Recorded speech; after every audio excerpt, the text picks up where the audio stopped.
آج کے دور میں انسان کو پیش آنے والی پریشانیاں یا بیماریوں میں سے ایک اہم ترین بیماری، جسے آپ ایک روحانی بیماری کہہ سکتے ہیں، وہ ہے ڈپریشن۔ آج ہر دوسرا شخص ڈپریشن کی بات کرتا سنائی دیتا ہے۔ سوال یہ پیدا ہوتا ہے کہ ڈپریشن کیوں پیدا ہوتا ہے؟ ڈپریشن کیا چیز ہے؟ اس کی علامات کیا ہے اور اس کا علاج کیا ہے؟ ڈپریشن، جسے آپ اردو میں مایوسی، غمزدگی، افسردگی اور پست حوصلہ ہونا کہہ سکتے ہیں، دنیا سے دل اچاٹ ہونا، دنیا کی ایکٹیویٹیز میں پوری طرح پارٹیسپیٹ نہ کر سکنا، یہ ایسی کیفیات ہیں جن کا تجربہ آج کا ہر انسان کم یا زیادہ کرتا ہے۔ ہر انسان کے اوپر کسی نہ کسی درجے کی مایوسی کی کیفیت آتی ہے، غم بھی آتا ہے، ایک اداسی کی کیفیت بھی ہر انسان پر آتی ہے۔ لیکن ایک نارمل انسان اور ایک بیمار انسان میں فرق یہ ہوتا ہے، ایک نارمل انسان پر ایسی کیفیات آتی ہیں اور گزر جاتی ہیں، اور وہ بہت جلد ان کا مقابلہ کر لیتا ہے۔ لیکن جب انسان ایسی کیفیات کا مقابلہ نہ کر پائے اور ایسی کیفیات انسان پر حاوی ہونے لگے، تو پھر انسان کو سمجھ لینا چاہیے کہ وہ ڈپریشن کے مرض میں مبتلا ہے۔ یہ مرض دنیا کے تمام ممالک میں پایا جاتا ہے، لیکن خاص طور پر ان ممالک میں زیادہ ہے جہاں لوگوں کو اللہ تعالیٰ کی پہچان نہیں، یا اللہ تعالیٰ سے ان کا تعلق نہیں، یا روحانیت سے دور ہیں۔ لیکن ہم مسلمان، ہم تو اللہ پر ایمان بھی رکھتے ہیں، آخرت کو بھی مانتے ہیں، قرآن بھی پڑھتے ہیں، لیکن اس کے باوجود ایسی کیفیات کیوں ہوتی ہیں اور ان کے اسباب کیا ہیں؟ تو سب سے پہلے تو ہمیں ڈپریشن کا سبب معلوم ہونا چاہیے۔ یاد رکھیے کہ ڈپریشن اچانک نہیں پیدا ہوتا، اس کے اسباب بہت گہرے ہوتے ہیں۔ کچھ تو موروثی ہوتے ہیں، یعنی والدین کی طرف سے جیسے اور بیماریاں انسان کو ملتی ہیں، اسی طرح ڈپریشن کا مرض بھی بسا اوقات وراثت میں انسان کو منتقل ہو جاتا ہے۔ پھر اسی طرح نروس سسٹم سے متعلق جتنی بھی بیماریاں ہوتی ہیں، خواہ وہ بظاہر ڈپریشن کی شکل نہ بھی اختیار کیے ہوں، لیکن وہ مل جل کر بسا اوقات ڈپریشن میں بدل جاتی ہیں۔ یعنی انسان کے اعصاب کا کمزور ہونا، یا اعصاب کو کسی بھی طرح کی تکلیف یا پریشر یا بوجھ پڑنا۔ پھر اس کے ساتھ ساتھ انسان کا ماحول بھی اسے ڈپریشن میں مبتلا کرتا ہے۔ یعنی موروثی سبب، موروثی سے مراد یہ کہ جو وراثت میں ہمیں ملا ہے، اس کے ساتھ ساتھ ماحول اس میں ایک اہم کردار ادا کرتا ہے۔ بعض اوقات ایک سبب ہوتا ہے، بعض اوقات کئی اسباب ہوتے ہیں۔ پھر اسی طرح ماحول میں کیا چیز ہے، مثلا انسان کا گھر، اس کا خاندان، جہاں پر وہ کام کرتا ہے، یعنی اس کی ورک پلیس، پھر آن دا ہول ساری سوسائٹی اور معاشرہ، ان کے جو اثرات انسان پر پڑتے ہیں وہ اس کے اندر ڈپریشن پیدا کرتے ہیں۔ لیکن تجربے سے یہ بات پتہ چلی ہے کہ ڈپریشن کے خارجی یا معاشرے کے یا سوسائٹی کے اثرات سے زیادہ گھر کے اثرات یا اندرونی اثرات جو ہیں وہ انسان پر زیادہ مرتب ہوتے ہیں، یا انسان کو زیادہ پریشان کرتے ہیں بنسبت بیرونی اسباب کے۔ اور ڈپریشن کا اہم ترین سبب یا اہم ترین وجہ انسان کا وہ گھر ہے جس میں وہ رہتا ہے، اور ایسا گھر جس کے رہنے والوں کے درمیان باہم محبت اور مودت اور ایک دوسرے کے ساتھ موافقت نہ پائی جاتی ہو۔ جس گھرانے کے اندر، جس خاندان کے اندر رہنے والے افراد کے درمیان باہم بدگمانی پائی جاتی ہو، باہم ایک دوسرے کے ساتھ ڈفرینس آف اوپینین ہر معاملے میں پایا جاتا ہو، اور خصوصاً وہ بچے ڈپریشن کا شکار ہوتے ہیں بڑے ہو کر جن کے والدین نے ان کو بھرپور توجہ نہ دی ہو، یا جو والدین کی محبت اور شفقت سے کسی بھی وجہ سے محروم ہوئے ہوں، یا جن پر والدین نے بے جا سختی کی ہو ناجائز طور پر۔ پھر اسی طرح ڈپریشن کے ان اسباب کے ساتھ ساتھ انسان کی بالکل اپنی ذات کے اندر بھی کچھ کشمکش ہوتی ہے جو ڈپریشن کا سبب بنتی ہے. اندر کی کشمکش کیا ہوتی ہے کہ انسان کے اندر کچھ خواہشات ہوتی ہیں اور وہ خواہشات بالکل فطری خواہشات ہوتی ہیں. تو بعض اوقات جب انسان کی وہ خواہشات پوری نہیں ہوتی یا وہ خواہشات حد سے بڑی ہوئی ہوتی یا وہ خواہشات جائز کی حدود کو کراس کرنا چاہتی ہیں اور معاشرہ یا دین یا مذہب یا حالات یا ماحول ہمارا اس کے راستے میں رکاوٹ بنتا ہے، تو یہ جو اندر کی کشمکش ہے یہ بھی انسان کو ڈپریشن میں مبتلا کر دیتی ہے. یعنی ذاتی خلفشار، اندر کی کشمکش، اندر کی جنگ. مثلا دل ایک چیز کو چاہتا ہے لیکن دوسری طرف انسان دیکھتا ہے کہ اس کے حالات اس کو اجازت نہیں دیتے، مثلا اس کی جیب اجازت نہیں دیتی، اس کا خاندان اجازت نہیں دیتا، اس کا دین اجازت نہیں دیتا. تو یہ جو کشمکش ہے انسان کے اندرونی جذبات کی اور بیرونی دباؤ کی، یا اندر ہی ایک قوت ہے جو ایک چیز طلب کر رہی ہے اور دوسری اس کو روک رہی ہے، تو وہ اندر کی جنگ جو ہے یہ بھی انسان کو بیماری میں مبتلا کر دیتی ہے. ان اسباب کے ساتھ ساتھ علامات کا جاننا بہت ضروری ہے، کیونکہ کسی بھی بیماری کی جب علامتیں ہم کو پتہ چلتی ہیں تو پھر انسان اس کا صحیح طور پر علاج کر سکتا ہے. ان علامات میں پہلی علامت ہے تنگ دلی کا احساس، دل کی گھٹن، اندر کی گھبراہٹ. پھر اطمینان کا نہ ہونا، سکون کا نہ ہونا، بلا وجہ بے چینی کا احساس بغیر کسی ظاہری سبب کے. بعض اوقات تو انسان بے چین ہوتا ہے، غمگین ہوتا ہے، اداس ہوتا ہے، اس کی کوئی وجہ ہوتی ہے. مثلا آپ کو پتہ چلتا ہے خدا نخواستہ کوئی عزیز دوست رشتہ دار فوت ہو گیا، کوئی نقصان ہو گیا، کوئی مال کا نقصان ہو گیا، کوئی اور کسی چیز کا نقصان ہو گیا. تو ایسے نقصان انسان کو غم میں یا دکھ یا تکلیف میں مبتلا کرتے ہیں. ایک بہت واضح اور آبویس سی ریزن ہوتی ہے، انسان کو پتہ چلتی ہے. لیکن بعض اوقات جب وجہ نہیں پتہ چلتی اور اندر ایک بے چینی ہے تو یہ پھر ڈپریشن ہے، یہ ڈپریشن کی علامت ہے. پھر اسی طرح سوچ میں تلخی، نیگیٹو تھنکنگ، ہر چیز کو الٹا دیکھنا، ہر چیز کو الٹا سوچنا، کسی کے سیدھے کام کو بھی غلط سمجھنا، ہر ایک پر شک کرنا، بدگمانی کرنا، یہ بھی اس کی علامات میں سے ہے. اور پھر ان ساری چیزوں کے نتیجے میں انسان کی نیند میں گڑبڑ ہو جانا.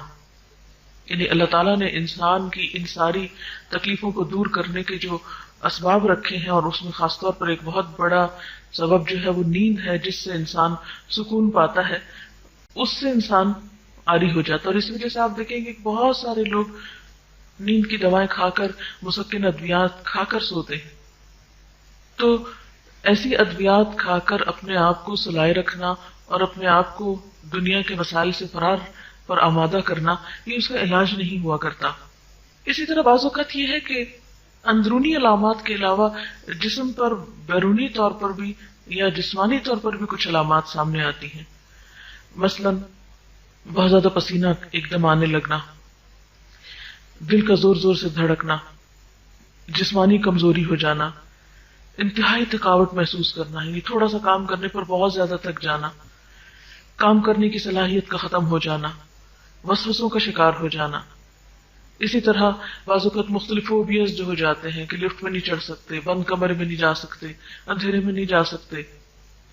تو یہ چند ایک ظاہری اسباب بھی انسان کو پریشان کرتے ہیں، جو کہ عام نارمل حالات میں انسان کے لیے پریشانی کا سبب نہیں ہوتے. پھر اسی طرح بعض اوقات تو یہ چھوٹی چھوٹی بیماریاں جو ہے بڑی بیماریوں میں تبدیل ہو جاتی ہیں. مثلا بعض لوگوں کو السر ہو جاتا ہے، ہائپر ٹینسو ہو جاتے ہیں لوگ، اسی طرح استھما کی بیماری ہو جاتی ہے، بعض لوگوں کی اسکن پر ہی ڈیزیز آ جاتی ہے جیسے ایکزیما وغیرہ ہو جاتا ہے. لیکن روٹ کاز اس کا کچھ اور ہوتا ہے. اس لیے کبھی بھی بظاہر ان نظر آنے والی بیماریوں کو ظاہری بیماریاں سمجھ کر علاج نہیں کرنا چاہیے، اس کے اصل سبب کی طرح بھی توجہ کرنی چاہیے. اور اس کے لیے سب سے پہلے یہ کہ درست ڈائگنوسس ہونے چاہیے، تشخیص صحیح ہونی چاہیے. عام طور پر علاج کیا کیا جاتا ہے؟ مریض کو سلا دیا جاتا ہے یا ٹرینکولائزرز دیے جاتے ہیں، لیکن یہ کافی نہیں ہے. یعنی روح کی بیماری کا علاج صرف گولیاں کھانے میں تو نہیں ہے، اس کا نقصان بعض اوقات کیا ہوتا ہے کہ انسان ایسی دوائیاں کھاتا ہے جس سے اس کا معدہ اور خراب ہوتا ہے. جب معدہ خراب ہوتا ہے اس کا نظام ہضم بگڑتا ہے، اس کی نیند کا سسٹم خراب ہوتا ہے، اس کے اندر صحیح خون پیدا نہیں ہوتا، سارے خون کے اندر دوائیاں دوڑ رہی ہوتی ہیں، تو اس سے بیماری جو ہے وہ بڑھتی چلی جاتی ہے. یعنی انسان ظلم پر ظلم اپنے ساتھ کرتا چلا جاتا ہے لیکن چین کہیں بھی نہیں پاتا. ایسی صورت میں انسان کو حقیقی علاج کی طرف رجوع کرنا چاہیے، اور وہ کیا ہے؟ سب سے پہلے سوچ کی درستگی. کیونکہ جب تک سوچ درست نہیں ہوگی، جب تک زندگی کے بارے میں اپروچ ٹھیک نہیں ہوگی، اس وقت تک انسان صحیح نہیں ہو سکتا. اور اس کے لیے یہ ہے کہ انسان اللہ تعالیٰ پر بھروسہ کرتے ہوئے چھوٹے چھوٹے نقصانات پر اپنے آپ کو ضائع نہ کرے. مثلاً کسی کا کال ہے کہ گرے ہوئے دودھ پہ افسوس کا اظہار نہ کرے، لیکن ہم میں سے اکثر لوگ اسی عادت کے شکار ہوتے ہیں کہ اگر سویرے سویرے چائے بناتے ہوئے دودھ گر گیا تو سارا دن اسی کا غم، ہر تھوڑی دیر بعد خیال ہے آج دودھ گر گیا تھا، آج دودھ گر گیا تھا، آج دودھ گر گیا تھا. اس سے مجھے جو ہے وہ چولہا صاف کرنا پڑا، پھر وہ نقصان ہو گیا، پھر گھر میں اسمیل ہو گئی، پھر یہ ہو گیا وہ ہو گیا. وہ ہر تھوڑی دیر بعد وہ اپنے اثرات بھی چھوڑ جاتا ہے اور پھر ہم اسے دیکھ دیکھ کے دکھی ہوتے رہتے ہیں. حالانکہ اب جو گرنا تھا گر گیا، بس ختم. اس کے بعد اس کو بھولنے کی کوشش کرنی چاہیے، کیونکہ اب افسوس کرنے سے حاصل کچھ نہیں. ہر نقصان پر اور ہر جانے والی چیز پر یہ سوچیں کہ اس چیز کی ویلیو کیا ہے، اس کی حقیقت کیا ہے. جس کے لیے میں اتنا رو رہی ہوں، کوڑ رہی ہوں، جان جلا رہی ہوں، خون جلا رہی ہوں، اس کی حقیقت کیا ہے. تو آپ دیکھیں گے کہ بہت ساری چیزیں جن پہ ہم دکھی ہوتے ہیں ان کی حقیقت کچھ بھی نہیں ہوتی، بالکل معمولی چیزیں ہوتی ہیں، لیکن اس پہ جو ہم خرچ کر رہے ہوتے ہیں وہ بہت بڑا ہوتا ہے. اور پھر اسی طرح یہ ہے کہ ماضی اور مستقبل کے دروازے بند کر دینے چاہیے، حال میں زندہ رہنے کی کوشش کرنی چاہیے. ماضی کو بھول جائیں اور مستقبل کے بارے میں سوچنا چھوڑ دیں. کل جس نے جنم ہی نہیں لیا اس کے بارے میں کیوں سوچ رہے ہیں؟ اور ماضی جو فوت ہو چکا اس کے بارے میں کیوں سوچ رہے ہیں؟ نہ وہ ہاتھ میں نہ وہ ہاتھ میں. جو ہاتھ میں اس کی قدر کریں، جو آج پاس ہے اس کو ویلیو دیں. پھر اسی طرح آپ دیکھیں کہ کوئی بھی بیماری اس کا علاج کرنے سے پہلے پرہیز زیادہ اچھا ہوتا ہے. جیسے عام طور پہ ایک محاورہ بھی ہے نا کہ پرہیز علاج سے بہتر ہے. یعنی بجائے اس کے کہ انسان ایک بیماری کا شکار ہو اور پھر علاج شروع کرے، تو اس سے پہلے ہی پرہیز کرنا چاہیے. کیونکہ ڈپریشن کی بھی سٹیجز ہوتی ہیں، پہلا درجہ، دوسرا، تیسرا، آگے. اگر آپ کو پہلے درجے کا ڈپریشن، یعنی کہ آپ چھوٹی چھوٹی بات پہ افسردہ یا غمزدہ ہونا شروع ہوئے تو فوراً کانشیس ہو جائیں، نہیں نہیں اس سے آگے نہیں جانے دینا. اس کو کیا وجہ ہے، کیوں میں ایسا کر رہی ہوں؟ سبب کو جانیں اور اس سبب کو بالکل چھوٹا کر کے رکھ دیں. یہ تو کوئی بات ہی نہیں. بڑی سے بڑی بات کو اگر آپ تولیں اپنے مقابلے میں تو ہر جانے والی چیز کا نعم البدل ہو سکتا ہے، لیکن آپ کی اپنی ذات کا کوئی نعم البدل نہیں ہے. اگر آپ نہ رہے وما یغنی عنہ مالہ اذا تردی، انسان اگر خود ہلاک ہو جائے تو اس کا مال اس کے کس کام کا، دنیا کی نعمتیں کس کام کی. اس لیے سب سے پہلے تو پرہیز ضروری ہے. یعنی جہاں اپنے اندر ایسے جراثیم دیکھیں، جہاں اپنے اندر ایسی کوئی کیفیت دیکھیں تو فوراً یہ سوچیں کہ وجہ کیا ہے اور اس کو یہیں ختم کرنا، اس سے آگے نہیں جانا. خوف ہمیشہ مستقبل کا ہوتا ہے نا، مستقبل کے بارے میں انسان کو کچھ پریشانیاں ہوتی، لیکن آپ جانتے ہیں، میں اور آپ سب ایمان رکھتے ہیں کہ ہر چیز اللہ کے اختیار میں. کل کا علم صرف اللہ کو، صرف. اصل مشکل یہ ہے کہ ہمارا جو غیب پر ایمان ہے نا وہ درست نہیں، اللہ پر ایمان جو ہے وہی درست نہیں ہے. ہم ایمان بھی رکھتے اور ساتھ شرک بھی کرتے ہیں. ہم مستقبل کو اللہ کے حوالے نہیں کرنا چاہتے، اس کو اپنے ہاتھ میں رکھنا چاہتے ہیں. اس کے فیصلے اور اس کی بھلائی اور اس کا فائدہ ہم سمجھتے ہیں ہمارے ہاتھ میں ہے، جبکہ ہمارے ہاتھ میں کچھ نہیں ہے. ہمارے ہاتھ میں تو وہ بھی نہیں ہے جو اس وقت میرے پاس ہے. ہم تو اتنے کمزور ہیں کہ ہمیں نہیں پتا کہ ابھی تھوڑی دیر میں کیا ہو جائے. مثلا ہمیں خوف ہوتا ہے کہ ہم کل کھائیں گے کہاں سے، ہمارا کیا بنے گا، ہمارے رزق کا کیا ہوگا، کون ہمارے لیے کمائے گا، کون ہمارے لیے لائے گا، کہاں سے کھائیں گے، کیا ہوگا. اور یہ خوف جن کے پاس بہت کچھ ہے ان کو بھی ہے اور جن کے پاس نہیں ہے ان کو بھی ہے، سب کو ہی ہوتا ہے.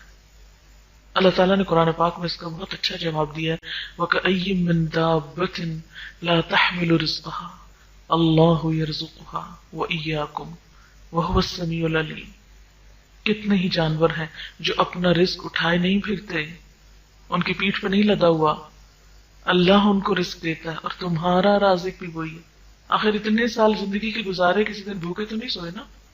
20 سال عمر ہے، 40 سال عمر ہے، 40 سال کھلایا نا اس نے، تو جس نے پچھلے 40 سال کھلایا وہ اگلے بھی کھلا دے گا، یہ اس کے ذمہ ہے۔ ہم اپنی طرف سے کوشش کرتے رہیں، جو ہم سے بن پڑتا ہے بناتے رہیں، اور باقی معاملہ اس پہ چھوڑ دیں۔ پھر اسی طرح عموماً کیا ہوتا ہے، ہمیں خوف ہے کہ مصیبت نہ آ جائے، ہائے یہ نہ ہو، مثلاً یہ شنڈلیر خدا نہ خواستہ یہ نہ گر پڑے، یہ شیشہ نہ ٹوٹ جائے، کہیں آگ نہ لگ جائے، وہ کہیں باہر نکلی ہو بھی خدا نہ خواستہ ایکسیڈنٹ نہ ہو جائے۔ یہ چھوٹی چھوٹی باتیں ہوتی ہیں جو ہر وقت ہمارے دل سے آ کے گزرتی رہتی ہیں، چھوٹے چھوٹے خوف، یہ نہ ہو جائے، وہ نہ ہو جائے، وہ نہ ہو جائے، یعنی مصیبت کے آنے کا خوف، کسی بھی قسم کی مصیبت کے آنے کا خوف۔ اللہ تعالیٰ فرماتے ہیں ما اصاب من مصیبت فی الارض ولا فی انفسکم الا فی کتاب من قبل ان نبرأها ان ذلک علی اللہ یسیر۔ کوئی مصیبت ایسی نہیں جو زمین میں یا تمہارے اپنے نفس پہ نازل ہوتی ہو اور ہم نے اس کو پیدا کرنے سے پہلے ایک کتاب میں لکھ نہ رکھا ہو۔ ایسا کرنا اللہ کے لیے بہت آسان ہے، وہ تو لکھی جا چکی، اب کیا کرو گے؟ پریشان ہونے سے وہ ٹل جائے گی؟ ہاں ایک بات ہے، دعا کرو، دعا سے تقدیر بدلتی ہے، اور اپنے آپ کو ذہنی طور پر کسی بھی آنے والے حادثے کے لیے تیار رکھو، اللہ سے مدد مانگتے رہو کہ اللہ تعالیٰ ہر شر سے، ہر مصیبت سے بچائے، حفاظت کی دعائیں کرو، حفاظت کے اسباب اختیار کرو، کیونکہ اللہ نے انسان کو عقل دی ہے اور نبٹنا بھی سکھاتا ہے۔ اور آپ نے یہ بھی دیکھا کہ جب کچھ پڑ جاتا ہے تو گزر بھی تو جاتا ہے نا، اور پھر اس موقع پر کچھ پچھلی مصیبتوں کو یاد کر لیں، وہ جو فلاں پڑی تھی تو کیا ہو گیا تھا، آئی تھی اور گزر ہی گئی نا، پھر کیا ہوا؟ پھر اللہ تعالیٰ فرماتے ہیں وَإِن يَمْسَسْكَ اللَّهُ بِضُرٍّ فَلَا كَاشِفَ لَهُ إِلَّا هُوَ وَإِن يَمْسَسْكَ بِخَيْرٍ فَهُوَ عَلَى كُلِّ شَيْءٍ قَدِيرٌ۔ اگر اللہ تمہیں کسی قسم کا نقصان پہنچائے تو اس کے سوا کوئی نہیں جو تمہیں اس نقصان سے بچا سکے، اور اگر وہ تمہیں کسی بھلائی سے بہرہ مند کرے تو وہ ہر چیز پہ قادر ہے۔ گویا نقصان بھی اس کے ہاتھ میں، نفع بھی اس کے ہاتھ میں۔ جب میرا تعلق اس سے مضبوط ہے تو میں اس سے خیر کی توقع کیوں نہیں رکھتی کہ وہ مجھے اپنے خیر سے ہی نوازے گا اور شر مجھ سے دور کر دے گا۔ پھر اسی طرح انسان بسا اوقات بیمار ہونے سے ڈرتا ہے کہ بڑھاپا ہوا تو میرا کیا بنے گا، کہیں چھوٹی موٹی درد شروع ہوئی، یہ درد شروع ہو گئی، اب تو یہ بڑھے گی، اور اب تو میری عمر اتنی ہو گئی، اور اس عمر میں تو فلاں کو میں نے دیکھا تھا اس کا یہ حال تھا، اور فلاں کا تو یہ بن گیا، اب میرے ساتھ پتہ نہیں کیا ہونے والا ہے۔ ایک خوف۔ اب ہوتا کیا ہے کہ انسان، یعنی یہ بات اب ایک طرح سے پرووڈ ہے کہ انسان کے بہت سارے ایکشنز اس کی سوچ کا نتیجہ ہوتے ہیں، بہت ساری بیماریاں صرف اس کی سوچ کی وجہ سے ظاہر ہوتی ہیں، حالانکہ حقیقی سبب کوئی نہیں ہوتا جسم میں ان کا۔ اس بیماری کو میں نے خود دعوت دے دی ہے، وہ ڈر خوف کے مارے وہ میرے اوپر حاوی ہو گئی ہے، اور اگر اس وقت انسان دعا پڑھ کے معاملہ اللہ کے حوالے کر دے، حدیث میں آتا ہے نا کہ جو شخص کسی مصیبت زدہ کو دیکھ کے یہ دعا پڑے گا اللہ تعالیٰ اس کو اس مصیبت سے محفوظ کر دے گا۔ یعنی چھوٹی سی بھی کسی کو تکلیف میں دیکھے نا، مثلا کوئی گر گیا، کوئی اٹک گیا، کوئی ذرا سا بھی کسی دکھ میں مبتلا ہوا ہے، فوراً پڑھ دے الحمدللہ الذی عافانی ممن ابتلاہ بہ، اللہ کا شکر ہے جس نے مجھے اس مصیبت سے بچا کے رکھا ہے۔ جب شکر ادا کریں گے اللہ تعالیٰ کا تو اللہ تعالیٰ آپ کو محفوظ کر لے گا، اور یقین کے ساتھ پڑھیں۔ پھر اسی طرح یہ ہے کہ سوچ کی تبدیلی کے ساتھ ساتھ کچھ اور کام بھی کرنا ضروری ہے، اور ان میں اہم ترین چیز یہ کہ اللہ تعالیٰ کے ساتھ مسلسل تعلق، مستقل تعلق، کیونکہ ساری قوت اور ساری طاقت اس کے پاس ہے۔ انسان بے حد کمزور ہے سوائے اس کے کہ جسے اللہ قوت دے دے۔ ساری قوت کا سرچشمہ تو وہ ہے، تو جب انسان اس کو تھام لیتا ہے تو وہ دراصل استمسک بالعروۃ الوثقی لا انفصام لها، اللہ پر بھروسہ اور اللہ کو تھامنا اور اس سے تعلق ایسا ہے جیسے کسی مضبوط کڑے کو پکڑ لینا جس نے ٹوٹنا نہیں ہے۔ تو جو شخص اللہ تعالیٰ پہ بھروسہ کرتا ہے اللہ تعالیٰ ضرور اس کو سہارا دیتا ہے، پھر اسی طرح نماز سے مدد لینا. آپ صلی اللہ علیہ وسلم کا طریقہ کیا تھا؟ جب ذرا بھی پریشان ہوتے تھے، تھوڑی سی بھی پریشانی آتی تو سب سے پہلے نماز کی طرف رجوع کرتے، فوراً نماز کے لیے کھڑے ہو جاتے. آپ کی ذاتی زندگی میں مشکلات آئیں یا دین کو پھیلانے کے لیے کوئی مشکل پیش آئی تو فوراً آپ نے نماز سے مدد لی. ہمارا حال یہ تھا کہ ہم ڈپریشن میں بیٹھے رہتے ہیں، فرض نماز بھی چھوڑ دیتے ہیں. کیا کریں، غم ہے، دل ہی نہیں چاہتا. نہیں بھی دل چاہتا تو اپنے آپ کو پش کر کے، کھینچ تان کے نماز کے لیے کھڑے ہو جائے.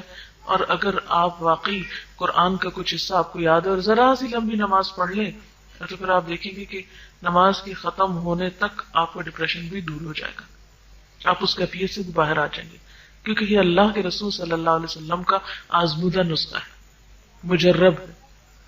آپ صلی اللہ علیہ وسلم یہ فرمایا کرتے تھے کہ میری آنکھوں کی ٹھنڈک نماز میں ہے. آج ہماری آنکھوں کی ٹھنڈک نماز میں کیوں نہیں؟ ہم تو مصیبت کے مارے بوجھ سمجھ کے اس کو اٹھا پھینکتے ہیں، بس ٹائم آیا اور پورا کیا اور ختم. انجوائے نہیں کرتے نماز کو. بعض لوگوں کو نماز سے گھبراہٹ شروع ہو جاتی، وہ اتنی دیر خاموش نہیں رہ سکتے شاید، یعنی حالانکہ وہی وقت ہم بیٹھ کے بھی گزار دیتے ہیں. اچھا، اس کی ایک بڑی وجہ یہ کہ ہمیں قرآن زیادہ زبانی یاد نہیں ہوتا تو بار بار قل ہو اللہ پڑھ کے بور ہو جاتے ہیں.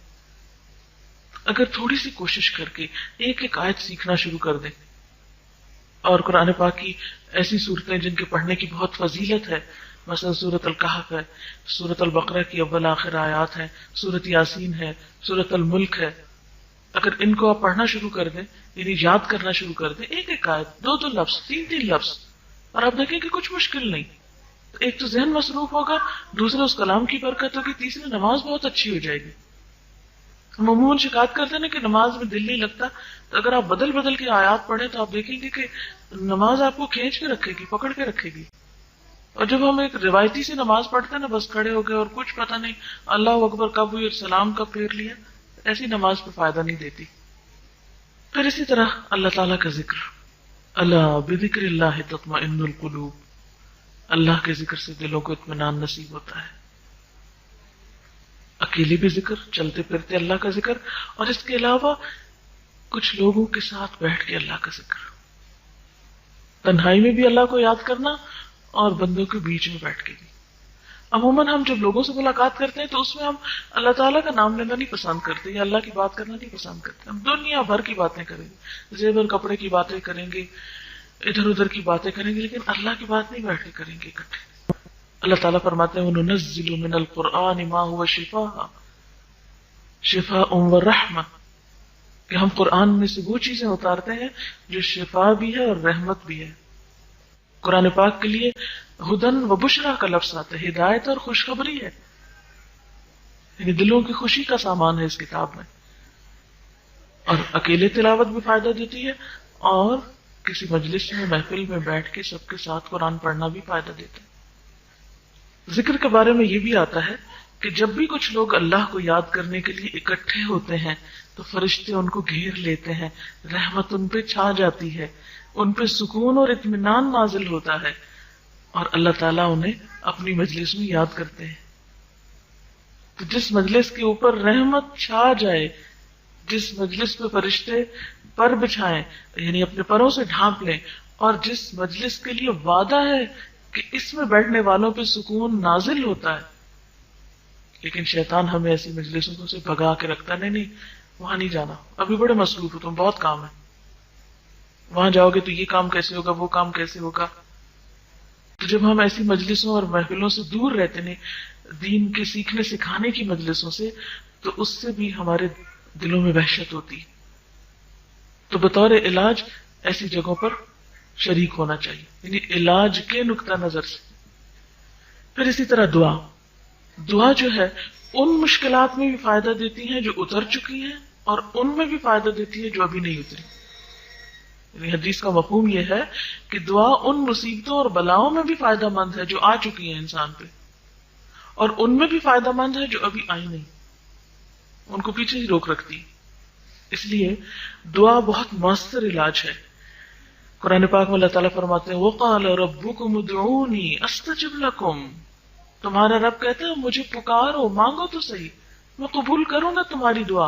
لیکن شیطان عموماً ہم کو بہکاتا ہے کہ نہیں تم تو اتنے گناہگار ہو، تمہاری نہیں سنی جائے گی. وہ کوئی اور ہی لوگ ہوتے ہیں جن کی دعائیں سنی جاتی. کس نے آپ کو بتا دیا آگے؟ جب آپ کا رب آپ کو کہہ رہا ہے ادعونی استجب لکم، مانگو مجھ سے دوں گا میں تم کو، پھر ہم کیوں نہیں مانگتے؟ اور ساتھ ہی پھر اللہ تعالیٰ نے ڈانٹ پلائی، ان الذین یستکبرون عن عبادتی سیدخلون جہنم داخرین.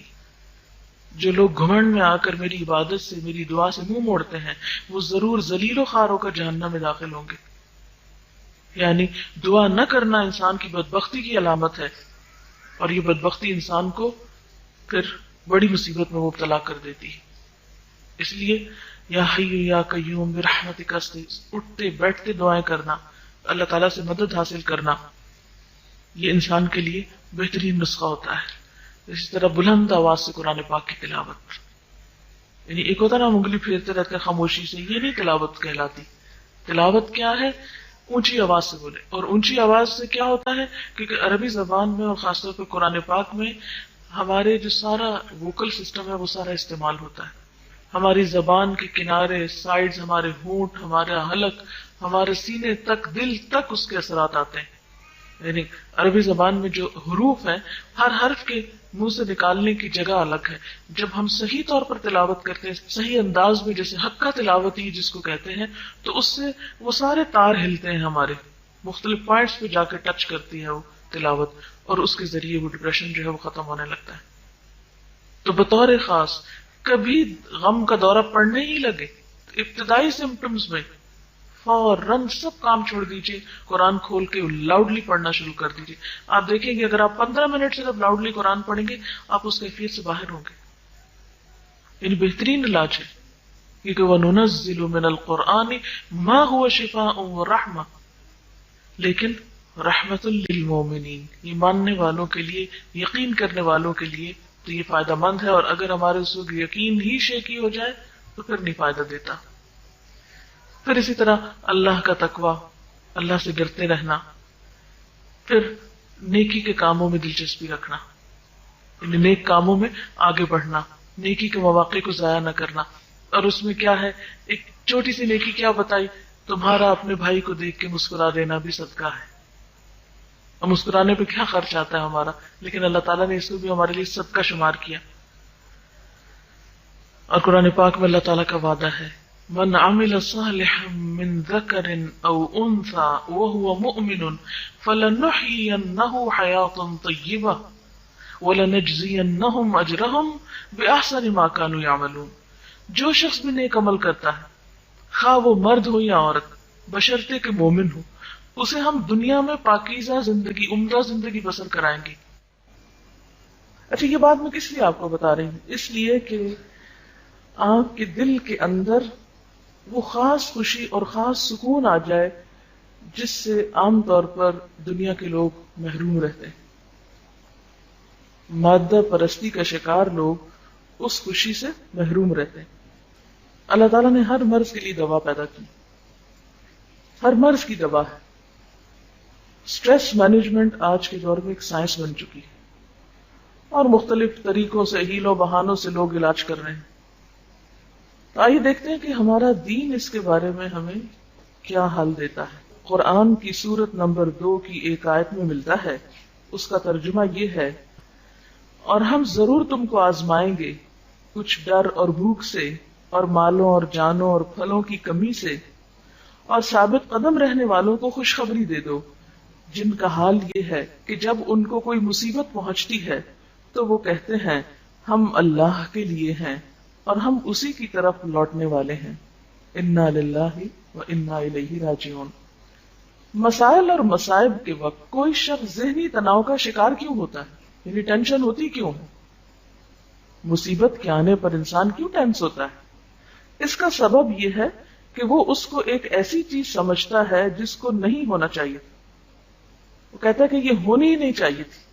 آدمی اگر یہ سمجھ لے کہ جو کچھ پیش آیا ہے وہ خود فطرت کے قانون کے تحت پیش آیا ہے تو وہ کبھی ذہنی تناؤ کا شکار نہ ہو. یعنی ہم کہتے ہیں اسے نہیں ہونا چاہیے تھا، اگر انسان مان لے کہ نہیں اس کو تو ہونا تھا، اور ایسا ہوتا رہتا ہے، اور یہ زندگی کا ایک حصہ ہے، it's part of life. Accept کر لے کہ جو ہونا تھا ہو گیا، تو ٹینشن ختم ہو جائے گی. ذہنی تناؤ ہمیشہ بے صبری کا نتیجہ ہوتا ہے. عجلت، جلد بازی، صبر نہ کرنا. اس کے مقابلے میں صبر کا طریقہ آدمی کو ذہنی تناؤ کا شکار ہونے سے بچا لیتا ہے.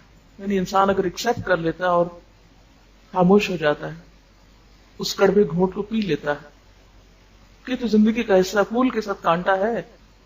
اگر چپ گیا اور خون نکل رہا ہے تو اس خون کو ہٹا دو اور تھوڑا ہاتھ مل لو، ٹھیک ہو جائے گا. لیکن اگر انسان اس موقع پہ کہے نہیں، میں تو آئندہ میں تو پھول کو ہاتھ نہیں لگاؤں گا اور میں اس کو دیکھوں گا نہیں، پھر تو کیا ہوگا؟ ہمیشہ کے لیے پھول سے ملنے والی خوشبو اور خوشی سے محروم ہو جائے گا. اس دنیا میں ہر آدمی قانون خداوندی بالفاظ دیگر قانون فطرت کے تابع ہے. وہ اپنے آغاز میں بھی اسی قانون کے ماتحت ہے اور اپنے آخر میں بھی اسی قانون کے ماتحت. ایسی حالت میں حقیقت پسندی کا طریقہ یہ ہے کہ کوئی مرد یا عورت جب بھی کسی مسئلے سے دوچار ہو تو وہ معتدل انداز میں اس کا سامنا کرے اور اس کو اپنے حق میں خیر سمجھ کر قبول کر لے. تکلیف دہ، ناپسندیدہ اور پریشان کن چیزوں کو اپنے حق میں خیر سمجھ کے قبول کر لے. اس میں خیر کے پہلو تلاش کرنے لگے کہ اس کی وجہ سے میری زندگی میں کہاں کہاں بھلائی بھی آئی. اور اللہ تعالیٰ جس شخص سے کوئی بڑا کام لینا چاہتا ہے اس کو اتنا ہی زیادہ آزمائش میں ڈالتا ہے. مثلا ایک حدیث میں آتا ہے کہ انبیاء علیہم السلام کے لیے سب سے زیادہ آزمائش ہوتی ہے. آزمائے جانے والے لوگوں میں سب سے زیادہ انبیاء آزمائے جاتے ہیں، پھر جو ان کے قریب تر ہوتے ہیں ان کے قریب ہوتے ہیں. یعنی جو جتنا درجے میں ان کے قریب ہوگا اس پر آزمائش بھی اتنی ہی سخت ہوگی. اس سخت آزمائش سے گزر کر جب میچور ہوتے ہیں تو پھر ہی وہ بڑے کام کرنے کے قابل ہوتے ہیں. حادثے آدمی کو متحرک کرنے کا ذریعہ ہے، ایکٹیو رکھتے ہیں، ورنہ تو ہم سو جائیں، سست ہو جائیں. جب چیلنجز سامنے ہوتے ہیں تو ہم زیادہ کام کرتے ہیں. تو بات یہ ہے کہ جو اچھے اخلاق ہیں اور لوگوں کی برائیوں اور لوگوں کی زیادتیوں کے باوجود ان کو معاف کرتے رہنا، اگنور کرتے رہنا اور سب کچھ واقعی اللہ کے لیے کرنا. صرف یہ نہیں کہوں کہ اللہ کے لیے کرنا، واقعی اللہ کے لیے کرنا. تو اس کی جو تاثیر ہے وہ دنیا کی کسی چیز میں نہیں. اللہ تعالیٰ فرماتا ہے نا قرآن پاک میں، لو انفقت ما فی الارض جميعا ما الفت بین قلوبہم. زمین بھر میں جو کچھ ہے سب کا سب بھی اگر تم خرچ کر ڈالتے ان پر تو ان کے دلوں میں وہ محبت نہیں جگا سکتے تھے. تو اللہ کا جو کلام ہے اور اللہ کے ساتھ جو واقعی بے غرضی کا تعلق ہے، بے غرضی کا تعلق یعنی اللہ کے دین کی خدمت میں یا کسی بھی انسان کے ساتھ کوئی بھلائی کرنے میں، یہ نہ دیکھو کہ کون ہے جس سے میں بھلائی کر رہا ہوں، کون ہے جس کے میں کام آ رہا ہوں، ہمیں اس سے نہیں غرض. تو انسان کو مخلص ہو کر، بے غرض ہو کر، نیک نیتی کے ساتھ نیکی کرتے چلے جانا چاہیے. اگر وقتی اور فوری طور پر اس کا کوئی رزلٹ سامنے نہیں بھی آتا تو مایوس نہیں ہونا چاہیے، چھوڑ نہیں دینا چاہیے. جب اللہ کے لیے کیا ہے تو ضائع نہیں ہو سکتا. ہم تنگ نظر ہے نا، ایک کام کرتے ہم کہتے 2 اور 2 4، اس کا رزلٹ یوں سامنے آنا چاہیے، میری اس نیکی کا نتیجہ اس شکل میں سامنے آنا چاہیے. کبھی بھی یہ نہ دیکھیں کہ چھوٹا کام ہے یا بڑا، کیا ملے گا اس سے، کیا حاصل ہوگا، لوگ میری تعریف کریں گے کہ نہیں، مجھے کچھ دیں گے کہ نہیں. انشاءاللہ جب آپ اللہ اور اپنے بیچ میں سیلف کو ذرا ہٹا کے رکھیں گے، سیلف کو، تو آپ کا سفر تیز ہو جائے گا. کیونکہ جب ہم خود غرض ہوتے ہیں نا، میرا فائدہ، میرا بچہ، میرا گھر، میری ذات، میرا نام، میری شہرت، میری اہمیت، پھر دین تو پیچھے چلا جاتا ہے. جب ہم دین کو بلند کرتے ہیں تو اللہ آپ کو بھی عزت دے دیتا ہے. لیکن جب ہم خود کو بلند کرنے کی کوشش کرتے ہیں تو دین تو کہیں رہ جاتا ہے نا ایک طرف، اور پھر اپنی بلندی کی رستے میں رہ جاتی ہے.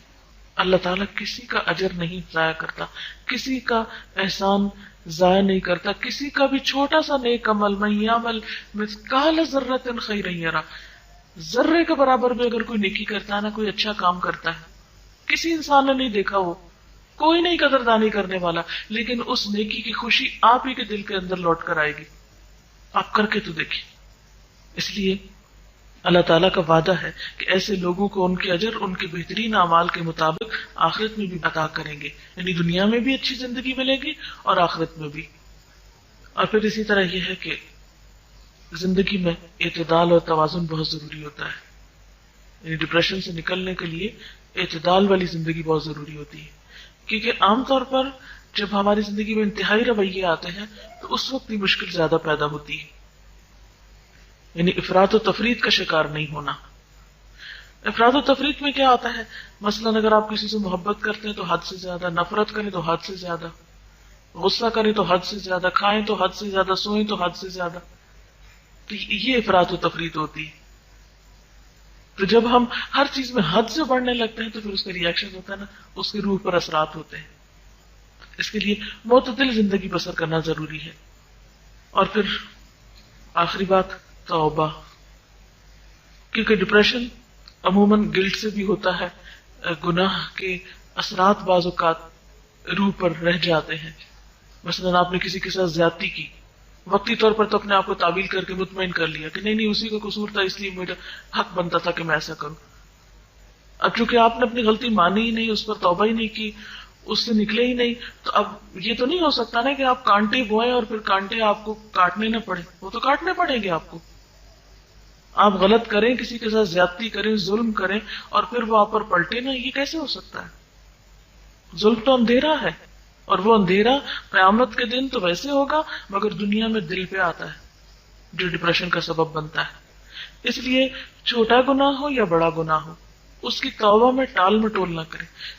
اور اللہ تعالیٰ نے انسان کو ایسا دل دیا نا کہ ہلکا سا بال برابر بھی کوئی غلط کام ہو جاتا ہے نا تو وہ دل پر ضرور دکھائی دیتا ہے، وہ نظر آتا ہے۔ یہ الگ بات ہے کہ انسان اس کو نظر انداز کر دے، دیکھنا ہی نہ چاہے، لیکن وہ آتا ہے۔ جو ہی وہ آنے لگے تو بجائے اس کے کہ آپ اس کو نگیٹ کریں، نہیں نہیں کوئی نہیں کوئی نہیں کوئی نہیں میں نہیں مانتی، نہیں، مان لیں۔ آپ دیکھیں کہ جو ہی آپ مانیں گے ہم ریلیکس ہو جائیں گے کہ اللہ تعالیٰ میں اعتراف کرتی ہوں میں نے غلطی کی ہے۔ اگر کسی انسان کے ساتھ جاتی کی تو معافی مانگ لیں، سوری کہہ دیں، تو آپ دیکھیں گے کہ جو ہی آپ مانیں گے دوسرا بھی ڈھیلا پڑ جائے گا۔ ہوتا کہ تعلقات کب خراب ہوتے ہیں؟